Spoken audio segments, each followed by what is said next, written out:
nueva normalidad. Y que la nueva normalidad tiene que contemplar, por ejemplo, que en la Argentina no haya gente que tenga hambre. ¿Cómo puede ser que un país que produce cuánto? 300, 400, comida para 300, 400 millones de personas. Recordemos aquella investigación de Roberto Navarro, que fue tapa del cash del suplemento económico de página 12, a comienzo de este siglo, donde se decía que se producían en la Argentina alimentos para 300 millones de habitantes. 300 millones de personas, perdón. ¿Para cuántas personas se producen alimentos hoy? ¿Para 300, 400 millones? Y hay gente que tiene hambre. ¿Cómo puede ser eso? ¿Cómo puede ser que en la Argentina haya hambre? ¿Cómo puede ser que en la Argentina haya hambre cuando todo lo que siempre se dice, hay ríos, los climas, tenemos absolutamente todo? Tenemos fruta de la mejor, verdura de la mejor. ¿Cómo puede ser que haya hambre en la Argentina? Yo creo que esto es uno de los temas a plantear cuando hay que debatir una nueva normalidad. Que la nueva normalidad incluya en cambio los valores. Que la nueva normalidad incluya en respetar y valorar realmente a las personas consideradas esenciales, no a los que juegan al casino de la bolsa, sino a las personas que efectivamente permiten que hoy tengamos comida en los supermercados, en las verdulerías. Nosotros pareciera que no apreciamos eso. En el medio de una pandemia hay gente que se levanta, no sé, a las 4 o 5 de la mañana para cosechar papa. Claro, la gente que consume la papa no se pregunta quién la cosecha. Va a la góndola del supermercado de la verdulería y compra la papa. ¿Quién cosechó esa papa? ¿Alguien la cosechó? ¿Alguien bajó de un camión la leche para que esté en el supermercado? Ni que hablar de cajeros y cajeras que permiten que nosotros podamos comprar esos productos. Y nos falta comida en la Argentina. Corríjanme ustedes, que la mayoría de las personas que nos están mirando seguramente están en Córdoba. Corríjanme ustedes, pero me imagino que en Córdoba no falta comida. O sea, no falta comida, el acceso, ¿no? Eso no implica que la gente la pueda comprar, pero no falta comida en la verdulería, no falta comida en los supermercados. Y eso debe ser así en prácticamente todo el país. No falta papel higiénico, nos faltan las cuestiones esenciales para poder manejarse, nos falta harina. ¿Cómo valoramos esto? Yo creo que hay una buena oportunidad para discutir estos temas. Pero claro, los gobiernos de derecha en la región no quieren plantear esto. Quieren volver a la normalidad. Ni que hablar de quienes dejan morir a tanta gente, como es el caso de Brasil, ¿verdad? Que no se preocupan, porque como dice Jair Bolsonaro, él es atleta, entonces él mucho no se preocupa por lo que puede haber pasado con el coronavirus a otra gente, porque al fin y al cabo él se cura y demuestra que está perfectamente, que está muy bien, que toma la famosa hidroxicloroquina. Pero hay cerca de 80.000 muertes. Cada muerte, como digo siempre, cada muerte es de una persona que tiene mamá o papá, abuelo o abuela, hijo o hija, hermano o hermana, primo o prima, sobrino o sobrina. ¿Cuántas personas tiene en el círculo más cercano una persona común y corriente? Incluso las personas que viven solas. Digamos, 10 personas. Por lo tanto, las 2.000 que murieron en la Argentina vieron afectadas a un círculo de 20.000. Y no hablo de amistades, ¿no? Que eso entonces los círculos se hacen mucho más amplios. Y Bolsonaro dice, bueno, yo soy atleta, estoy muy bien. Y creo que uno de los problemas que tienen las derechas latinoamericanas, que hoy tienen una mayoría en gran parte de los países, Uruguay, Chile, Bolivia, Perú, Ecuador, es que no tienen nada nuevo para ofrecer.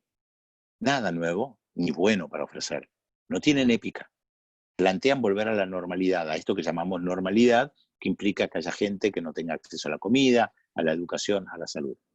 Yo quería plantear estos temas un poco para provocar y abrir el debate y poder intercambiar ideas respecto del momento que nosotros estamos viviendo, porque me parece que lo que se viene es el debate de dónde estamos, en qué situación estamos y cómo se construye otro país, cómo se reconstruye un país después de una pandemia. Así que bueno, esto era una breve introducción para compartir algunas ideas con ustedes.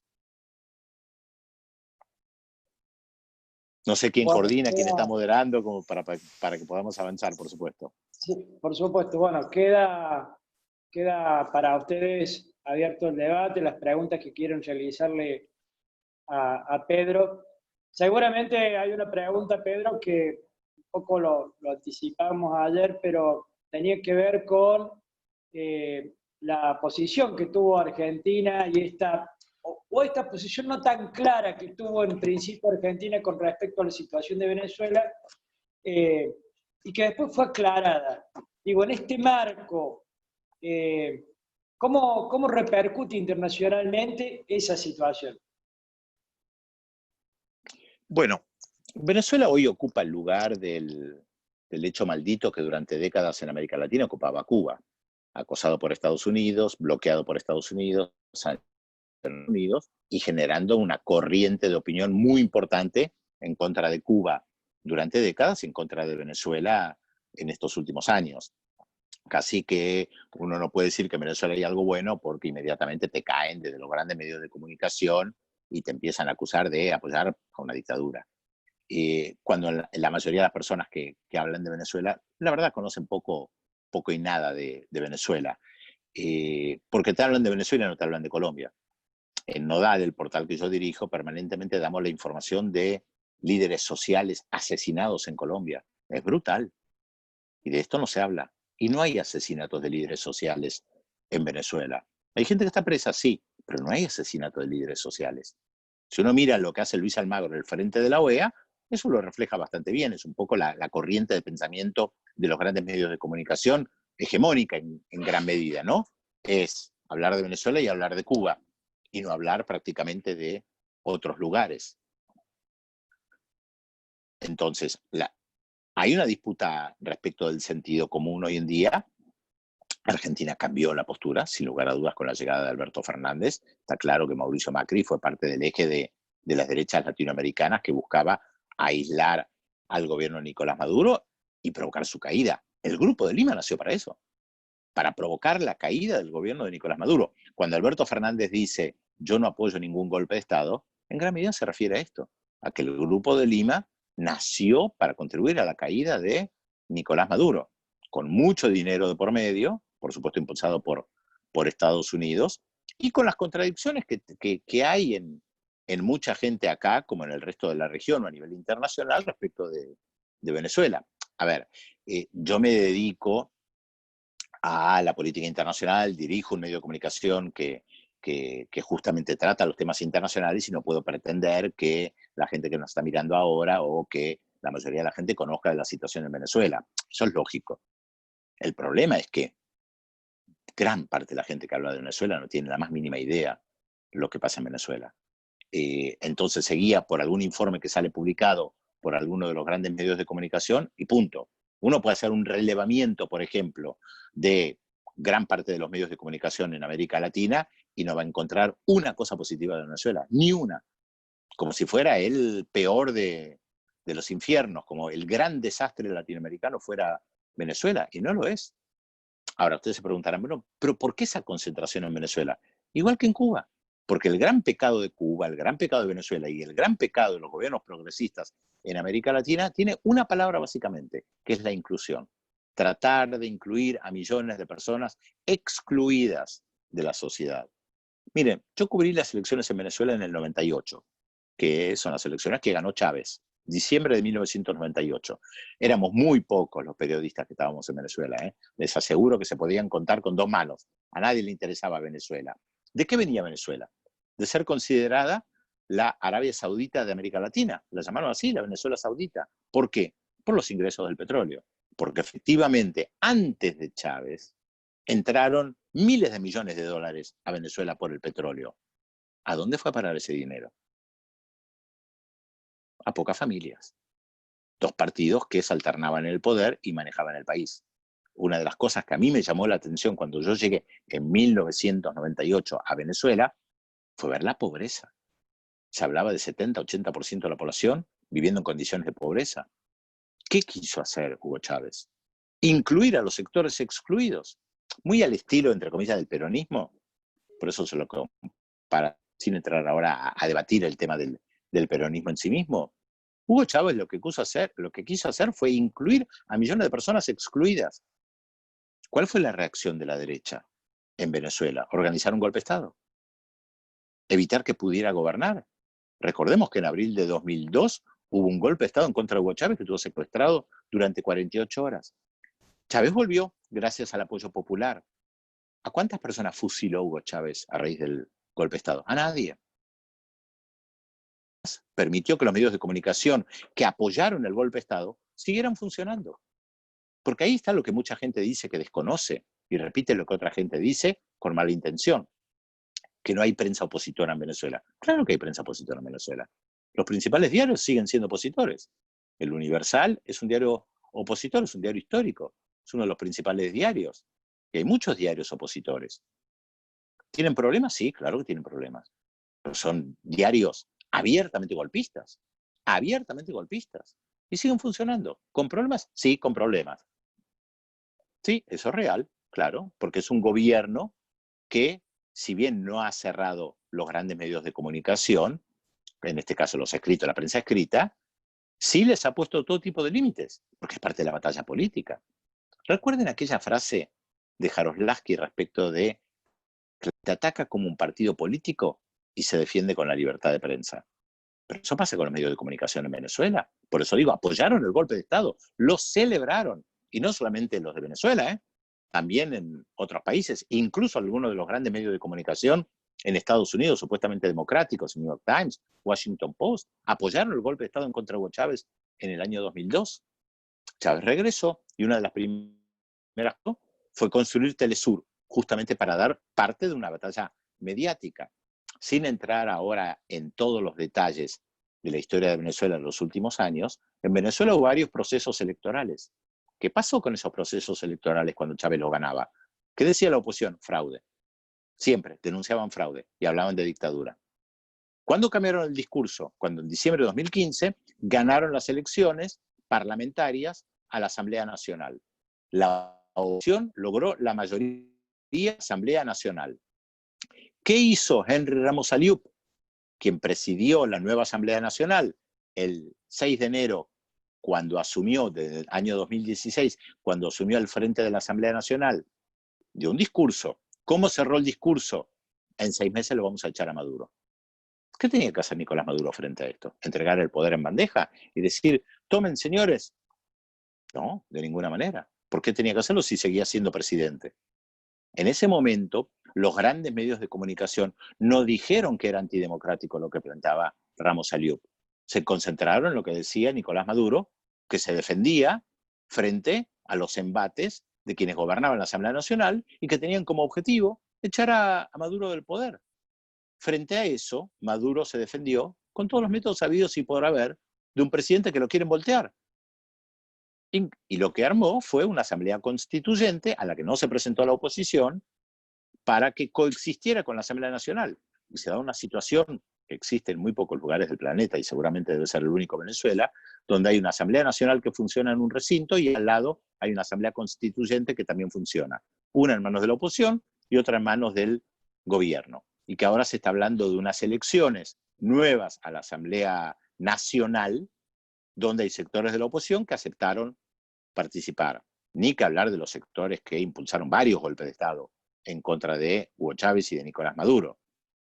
Elementos para tomar en cuenta también. O de haber reconocido a un presidente autoproclamado que pensaban que rápidamente iba a tomar el poder. El gran problema de las derechas latinoamericanas es no poder comprender y aceptar que hay movimientos populares que incluyen a millones de personas, que también es el caso del chavismo. El chavismo puede tener serios problemas. El chavismo tiene una oposición muy fuerte, sin lugar a dudas. Hay un sector muy importante de la población que está en contra del chavismo. Ahora, el chavismo es un movimiento popular que sigue teniendo apoyo. ¿Por qué? Porque incluyó a millones de personas. Porque les dio por primera vez salud a millones de personas. Los médicos y médicas cubanos que llegaron a Venezuela se metieron en las villas y en las zonas donde gran parte de los médicos y médicas venezolanos no se metían, porque atendían básicamente a clase media alta y cobraban, y no se metían en el barro. Uno de los grandes méritos históricos de los médicos y médicas de Cuba es justamente meterse en el barro en zonas donde gran parte de los médicos y médicas del país no lo hacen. Bueno, es lo que hicieron en Venezuela. Hubo gente que por primera vez en su vida accedió a un dentista. De esto no se habla. Ahora, ¿qué tiene que hacer un gobierno cuando lo quieren voltear? Y bueno, se defiende. Con muchos métodos, ¿sí? Con muchos métodos. Algunos que me pueden gustar más o menos. Ahora, no contar toda la historia es mentir. Y plantear que hay una dictadura en Venezuela porque censuran todos los medios de comunicación y pareciera que la oposición en Venezuela son todas carmelitas descalzas que quieren solamente elecciones libres y democracia. Una de las principales figuras de la oposición se llama María Corina Machado. María Corina Machado, que está en la política venezolana, diputada y funciona, impulsó el golpe de Estado en el año 2002. Es más, firmó el acta. Lo encuentran en internet. Fíjense el acta donde se celebra la asunción del presidente Pedro Carmona mientras Chávez estaba secuestrada. Y van a ver la firma de María Corina Machado. Y esa es la persona que después se vende en el mundo como democrática. Por eso digo, los problemas son un poquito más complejos. Yo sé que muchos medios de comunicación tienen una tendencia a simplificar, sé que muchos colegas que no conocen hablan igual y simplifican. Bueno, si somos un poco más serios y tomamos en cuenta las cosas que pasan no solamente en Venezuela, en el mundo, vemos que la hipocresía reina un poco por todos lados, ¿no? Es la obsesión de Trump con Cuba y con Venezuela, pero sigue haciendo negocios con la Arabia Saudita, donde las mujeres no votan, donde a duras penas pueden manejar un auto, que es una monarquía, que no hay libertad de prensa. Ahora, de Arabia Saudita no se habla porque se hacen negocios. Ahora, cuando hay un gobierno que se planta, como el venezolano, se lo busca destruir.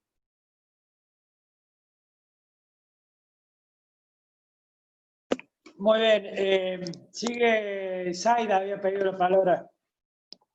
Luis, después pido yo la palabra, ¿puede ser? ¿Alcira? Bueno. Adelante, Zaida. Sí. Zaida, tenés el micrófono cerrado. Tiene que abrirlo. Sí. Bueno, seguí Alcira hasta que se conecte Zaida. Dale. En la tónica de que Pedro estaba haciendo esta reseña sobre Venezuela, una pequeña acotación. Yo veo los noticieros donde el tratamiento de la pandemia en Venezuela, la cantidad de infectados y de muertos no se menciona absolutamente para nada, independientemente de todas las dificultades que ellos tienen, ¿no? Eso como cosa al margen. Pero le quería preguntar a Pedro sobre su opinión sobre el rol de Bachelet, que también uno lo simplifica, bueno, se vendió, se entregó de manos y pies, está haciendo el rol de Almagro. Hay algunos que la llaman el Almagro con faldas, pero me gustaría mucho saber objetivamente la opinión de Pedro sobre la actuación de Bachelet como alta comisionada de Derechos Humanos de la ONU. A ver, primero respecto del tema de Venezuela y las muertes, si no mencionan mucho lo de las muertes en Venezuela, es porque no las hay. Justamente. ¿Ustedes piensan que si hubiera cadáveres en las calles, en Caracas, como lo hay en Guayaquil, o las situaciones que se ven en Perú o en Brasil, no estarían los grandes medios de comunicación hablando de las barbaridades que suceden en Venezuela? No lo pueden hacer porque Venezuela manejó muy bien la pandemia desde un primer momento, incluyendo sectores de la oposición. Por eso tienen tan pocas muertes. Acá hay una situación que es paradójica. Todo el tiempo dicen los grandes medios y estudios que Venezuela está sumida en la pobreza. Y siempre hay un informe que dice que está peor. Siempre hay un informe que dice que está peor. Agarramos informes de hace un año y dicen calamitoso, desastroso. Agarramos un informe de hace 6 meses, se está peor que hace un año. Y agarramos informe de hace 2 semanas, está peor que hace 6 meses y que hace un año. La pobreza aumenta, la gente se muere de hambre. Sin embargo, no hay tantas muertes como hay en otros países de América Latina. ¿Por qué? ¿Usted piensa que los podrían ocultar? No los podrían ocultar. No, no. Además, hoy, con la tecnología que hay, cada persona que tiene un teléfono celular, ¿ustedes piensan que si hubiera cadáveres acumulados en algún hospital o en las calles en Caracas, no los estarían filmando y distribuyendo por todo el mundo? Pero seguro. O sea, no se puede reconocer que Venezuela manejó bastante bien la pandemia. Eso no implica que se le dispare, que no tenga dificultades y que tenga falta de insumos. Sí, por supuesto. Ahora, la pandemia también mostró que, lamentablemente, la mayoría de los países de América Latina tiene una falta de insumos considerable, considerable. Bueno, esto es un problema, ¿no? También, ¿dónde se pone el dinero? Bueno, es un problema que tienen también en Estados Unidos, ¿no? Que están encontrándose con problemas muy serios. Y respecto de Bachelet, no sé, a veces pienso que hay gente que que considera que Bachelet es el Che Guevara. No, con todo respeto hacia Michelle Bachelet. Michelle Bachelet tuvo un gobierno, un primer gobierno con algunos toques progresistas en Chile, especialmente en algunos temas sociales. No modificó la constitución heredada al pinochetismo, no modificó la estructura heredada del pinochetismo, sí retocó muchas cosas, y es verdad que tuvo algunas participaciones destacadas en América del Sur, por ejemplo, cuando junto a Cristina Fernández intervinieron para evitar un golpe de Estado en Bolivia.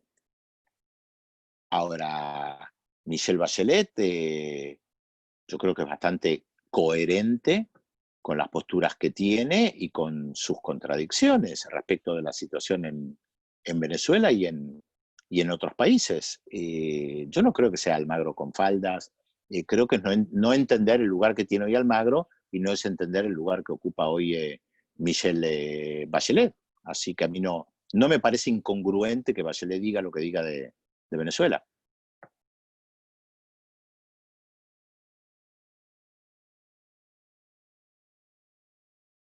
No quiero, nada más una aclaracioncita.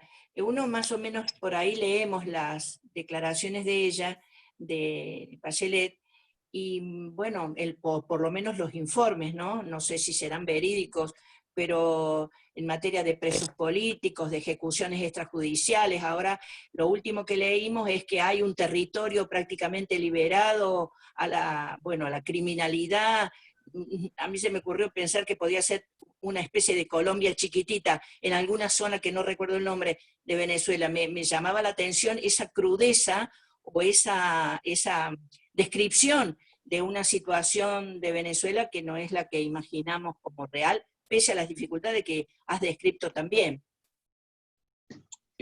Bueno, no sé exactamente de lo que estamos hablando, ¿no? Pero que la frontera con Colombia implica que haya mucho contrabando, sí, pero eso no es nuevo, es viejísimo. Que por ahí haya narcos y paramilitares, sí. Que los hay también en Caracas, sí. Que no han logrado combatir este fenómeno, es verdad, ¿sí? Es real.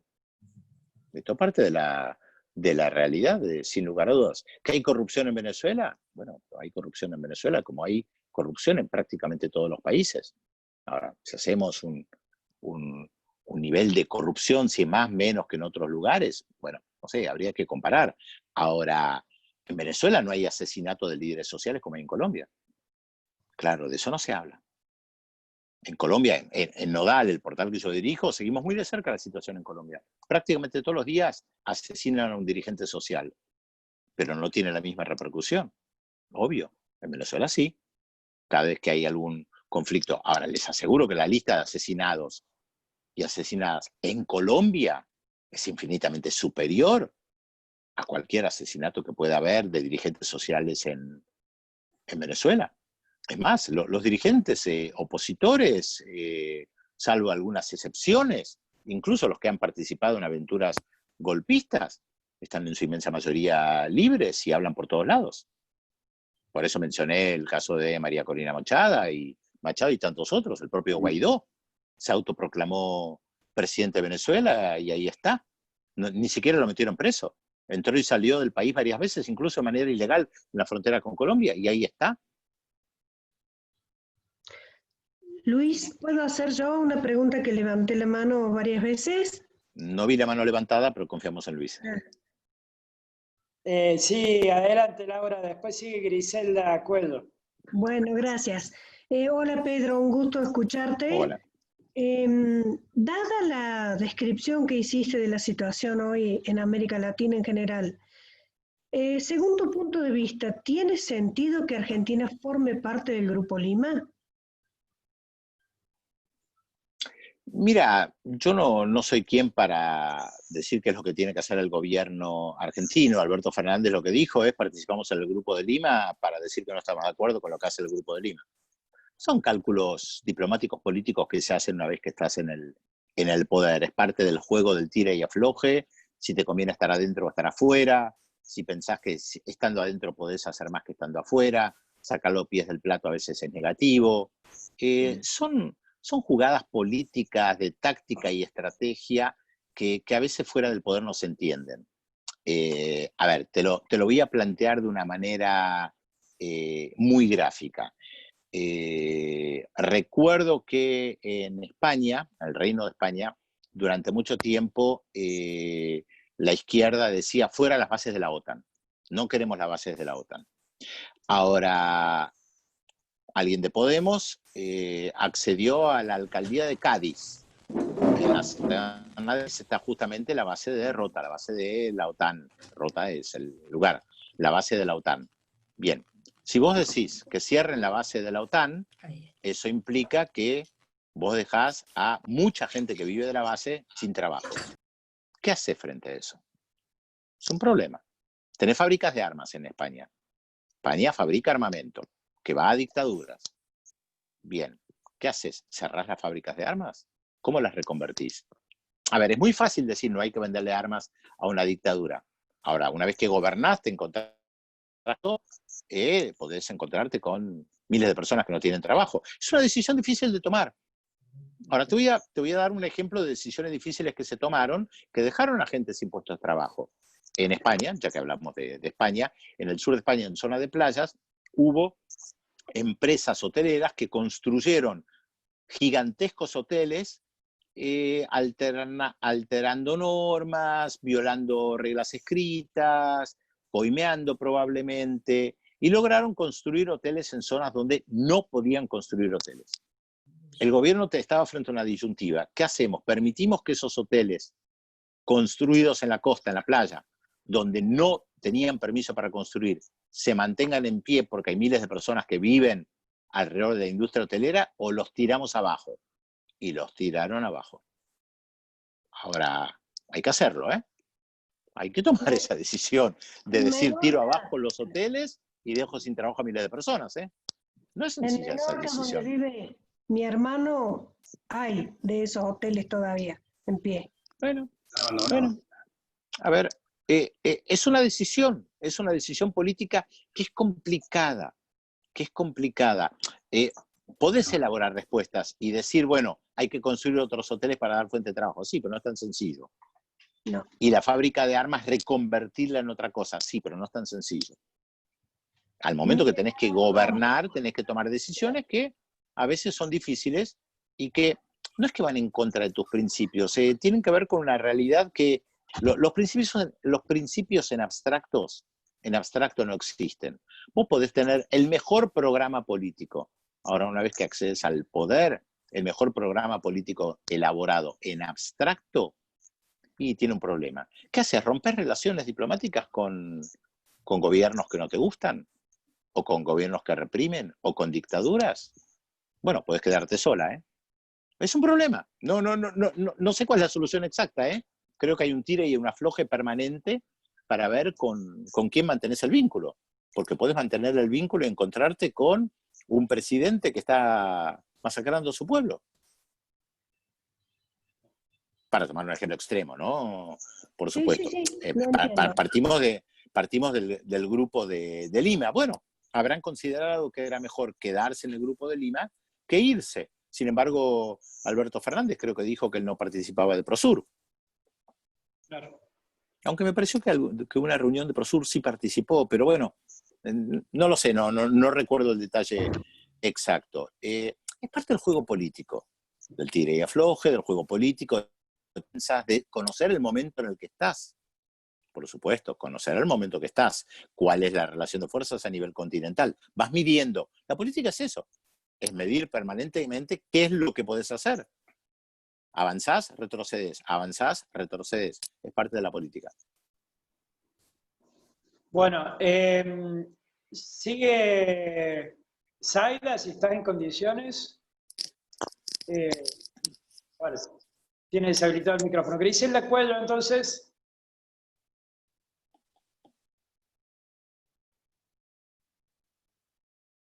Yo escucho, ¿eh? Sí, pero no están hablando. Hola Pedro. Hola. Buenas noches. Buenas noches. Yo quiero volver al tema de la pospandemia, Sí. hasta el comienzo. Eh, Hablando de las alianzas, porque hablaste un poco de eso en la última parte, de que, bueno, de lo que es la política, el tire y el afloje. ¿A vos cuál te parece que sería uno de los mejores caminos que deberíamos transitar en la pospandemia nosotros? Porque eh, tampoco fue muy banal lo de las confusiones de que por ahí el gobierno de Alberto crea ciertas confusiones. O sea, la gente no se confunde porque sí, porque es tonta, porque la gente se confunde porque evidentemente la comunicación confunde. La comunicación que está dando por ahí el gobierno es confusa. Entonces, para vos, ¿cuál sería el camino que tendríamos que seguir en esta pospandemia? Perdón, cuando hablas de el camino que deberíamos seguir, ¿te referís al gobierno o a Sí, a nosotros, vos, a yo? Argentina, no. Sí, no, pero no es lo Vos mismo. capaz que Digo, hagas uno, yo vos no estoy en capaz el que hagas gobierno. uno muy divertido. No, no. A ver, yo planteé mi introducción a algunas cosas. Yo creo que hoy habría que debatir el tema del hambre en la Argentina. Que no haya hambre en la Argentina. Para mí es un tema clave. En la Argentina no puede haber hambre. Está bien, o sea, en eso estamos todos de acuerdo. No, no estamos todos de acuerdo. No solamente la Argentina. Bueno, No estamos todos de acuerdo. por lo menos los que están sentados acá deben estar todos de acuerdo, Eso espero, me imagino, me sí, imagino. ¿cierto? Sí. Pero digamos, y creo que casi todo el mundo cree que no debe haber hambre en el mundo, no en la Argentina. Pero digamos, recorremos distintos caminos para llegar a esa situación, a eso, ¿cierto? Se plantean distintas estrategias. Sí. No, yo no tengo la estrategia elaborada, no me dedico a eso tampoco, ni soy quien para plantear cuál debe ser la estrategia. Yo analizo lo que está pasando, trato de aportar algunos elementos y hay algunas reflexiones que tengo respecto a cosas que me parece que son inadmisibles. Ahora, ¿cómo llegar a eso? Bueno, ahí hay que asumir un rol político. Por eso a mí no me gusta dar consejos, porque es muy fácil hablar de afuera. El gobierno debería hacer esto o lo otro, y no paga ningún costo por decirlo, ¿no? Es lo que muchos en el periodismo hacen. El gobierno tendría que haber hecho esto o lo otro respecto a la pandemia. O es inadmisible que hagan esto o lo otro, tienen que hacer esto y lo otro. Y después no pagan ningún costo. Los que decían que hay que abrir o cerrar, cuarentena sí, No, sí, cuarentena sí. no, ese tipo de cosas. Es muy fácil hablar desde el periodismo, y Sí, sí, decir, el presidente debería, ¿y quién sos vos para decirle lo que debería hacer el presidente? sí. Si vos planteás qué es lo que debería hacer el presidente, bueno, participá de la acción política y no te escudes en el pretendiente o que supuestamente solo analiza y critica el poder. Como dicen muchos, nuestro rol es criticar al poder. Yo no estoy convencido que sea el rol del periodismo ese, pero en todo caso, sabemos que nadie nace en un repollo y que hay mucha gente que dice que critica el poder, pero critica determinados poderes. El ensañamiento que tienen algunos colegas con Cristina Fernández no lo tenían con Mauricio Macri, cuando supuestamente su rol es criticar al poder. Y vuestra Sí, bueno. provincia está repleta de eso y lo saben mejor que yo. Sí, sí. No dialoguemos, compañeras, compañeros. Zaida, seguís vos ahora. Vamos a hacer las últimas 2 o 3 preguntas porque Pedro tiene otros compromisos. Sí, juntémoslas, hagamos todas las preguntas juntas y después yo las respondo. Dale. No, Dale Luis.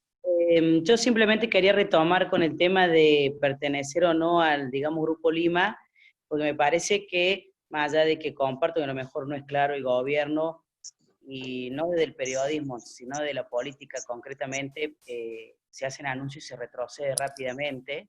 Eso creo que es lo que ha generado confusión. Lo que sí quería decir que entiendo que son tensiones, pero sí afecta sobre, digamos, Venezuela. en el contexto que se está planteando esto. Eso quería solamente, digamos, decir. O sea, una cosa es la mirada nuestra y otra cosa es, en esto de la patria grande, lo que sí afecta a, digamos, a el otro país. Eso era puntualmente lo que quería ver, cuál es tu, digamos, mirada, nada más. No, es cierto lo que vos decís, sí. ¿Quién más quiere hacer alguna pregunta para que vayamos cerrando? Voy a hacer un aporte, si me lo dejan. Sí, claro. Bueno, ya que ha hablado de la pospandemia, ahora habría que hablar de lo que va a ocurrir en el ámbito de la salud en el mundo. Y precisamente ahora sale una publicación hecha en una revista británica de gran impacto que es el Lancet, en la que se escribe sobre la necesidad de una injusticia, de lograr justicia en la salud a través de la constitución de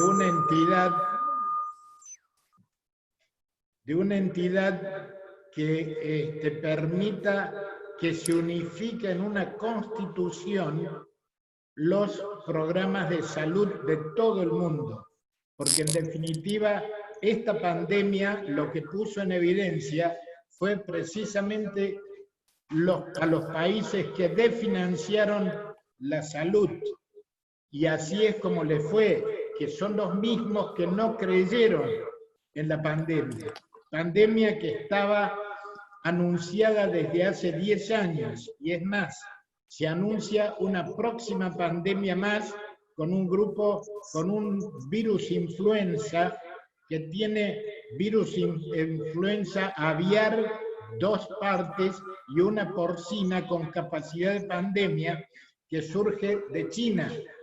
Y resulta que el desfinanciamiento del sistema de salud hizo que ocurriera lo que está ocurriendo. Y en este momento lo siguen defendiendo los anticuarentenas.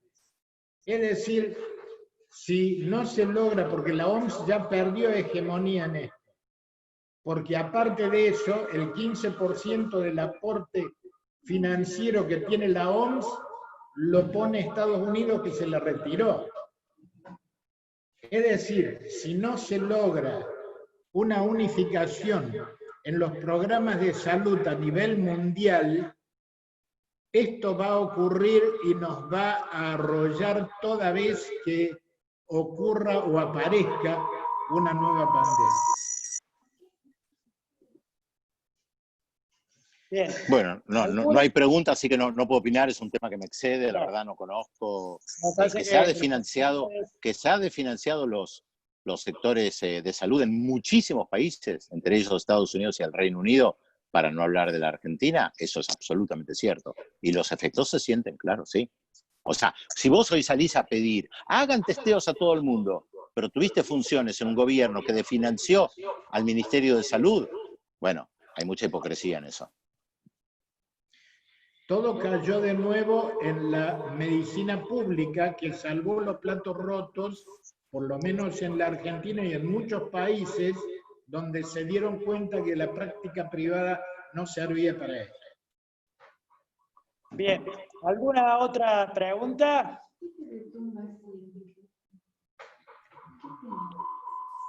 Bueno, si no hay más preguntas, simplemente Bueno.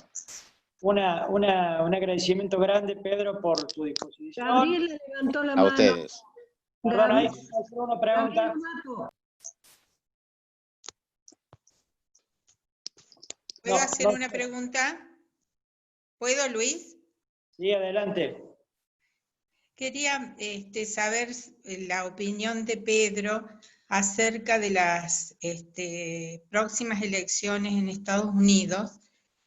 Primero, ¿qué opina él de la realización? Porque estamos leyendo posibilidades de la no realización de estas elecciones. Y En Estados Unidos yo no leí que no se realizaran. No, hay trascendidos, no es que se ha dispuesto que no se realice. Trascendido. Sí, por supuesto, por eso quién los trascendidos? rayos trascendidos. Trascendido. Y la segunda parte, que es la que más me interesa, si tenés alguna opinión acerca de las probabilidades de que Trump vuelva a ganar. Mire, a mí no me gusta hacer pronóstico frente a un proceso electoral porque no se sabe.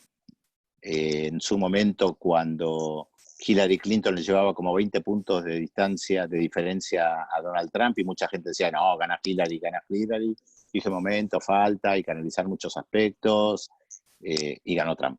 Entonces, ¿está en una situación difícil Trump? Está en una situación difícil. ¿La pandemia lo arrolló? Lo arrolló. ¿La está manejando mal? La está manejando mal. ¿Hay problemas con el empleo? Hay problemas con el empleo. ¿Implica esto que inevitablemente va a perder? No. Hay muchos elementos en juego y ha demostrado ser muy hábil Donald Trump. Lo que pasa es que queremos saber el resultado antes de que la gente vaya a votar. Es la clásica ansiedad. ¿Quién va a ganar? Y no sé quién va a ganar. Tendremos que esperar hasta noviembre. Muchas gracias. Gente, muchas gracias por la invitación. Luis, a todos y todas, y bueno, hasta la próxima. Gracias, Pedro. Muchas gracias. Gracias a ustedes. Compañeros, compañeras, muchas gracias. Ahí quedó, vi ahora que levantó la mano Gaby, creo que es de La Plata. Bueno, sí. Quedó sin poder hacer la pregunta. Pero, no importa, todo bien, no hay problema. Bueno, bueno, pedimos disculpas, este sistema de Zoom tiene las características de esta cosa, ¿no? De que es tan dificultoso todo, pero de todas maneras, ha salido bien y nos ha permitido, gracias Luis. Bueno, déjenme anunciarle porque estaba anunciado para mañana la charla con Luis Delía, pero bueno, ante la situación que todos conocemos de salud que está atravesando Luis, esta charla que seguramente va a superar este trance con bien. Esta charla estamos pensando hacerla la primera semana de agosto si todo va bien. El próximo viernes a las 20 horas tenemos otra participación de Nora Merlin, y el sábado el sábado a las 19 vamos a tener la participación de María Sebane, esto en función de que el 26 es el aniversario del fallecimiento de Evita. Bueno, justamente nos pareció bueno, de alguna manera, recordarla, conmemorar esa fecha con personas que han desarrollado un estudio y que han trabajado sobre el tema de Evita. Así que, bueno, muchas gracias a todos y a todas. Ya saben, el próximo viernes están todos invitados a la hora 20 en una nueva participación aquí en esta organización del Centro Cultural Tincuarte, y la producción de Otras Hierbas, para que podamos encontrarnos, dialogar y participar entre todos. Saludos a todos y gracias. Chao, gente, gracias. Saludos. Chao, chao.